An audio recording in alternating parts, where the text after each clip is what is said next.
and she told the jury, quote, "He said if I failed this test, they were going to throw me in the East River." It's week 3 of the Sean Combs sex trafficking and racketeering trial, and jurors have heard important testimony by Capricorn Clark. Clark was making $65,000 a year as Combs' personal assistant between 2004 and 2018. She told jurors she got only 4 hours of sleep on a good night, and that there was so much stress that she actually suffered from hair loss. Sometimes she said she had to clean up the luxury hotel suites after days-long freak-offs. And then came 2011. Clark told the jury on Monday that she warned Ventura to keep her romance with Cuddy quiet, or else, quote, she was going to get us all killed. But Combs did find out, and one morning, Clark testified, she said she woke up in her Los Angeles home to find Combs banging on her front door. She told the jury he was holding a gun and told her, quote, "Get dressed, we're going to go kill this," and here Clark quoted Combs using the N-word.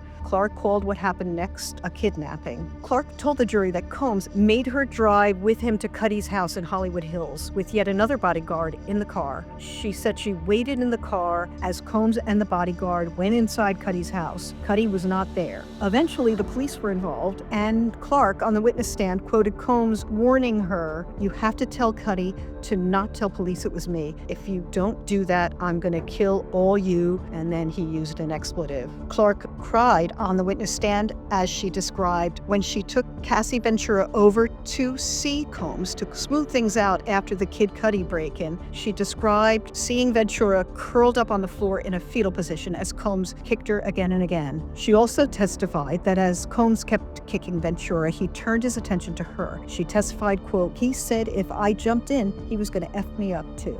Now, Clark quit and was rehired, or was fired and rehired several times, and each time she came back to a better job and a better salary. The next threat came when a bag of Combs' diamond jewelry went missing. She told jurors that she was forced to submit to 5 days of lie detector tests. The guy doing the lie detector test was the size of 2 linebackers, and she told the jury, quote, "He said if I failed this test, they were going to throw me in the East River." Combs had learned that Clark had previously worked as an intern at Death Row Records, and he was not happy. Clark remembered, quote, "He told me he didn't know I had anything to do with Suge Knight, and that if anything would happen, he would have to kill me." One time, Clark made the mistake of saying she hated her job, and it got back to Combs. She told jurors that Combs pushed her with his hands over and over from one end of his Miami residence to the other. As he pushed her, he kept saying, quote, "If you hate it here, get the F out of my house." To read all our coverage on the Diddy trial, head to businessinsider.com.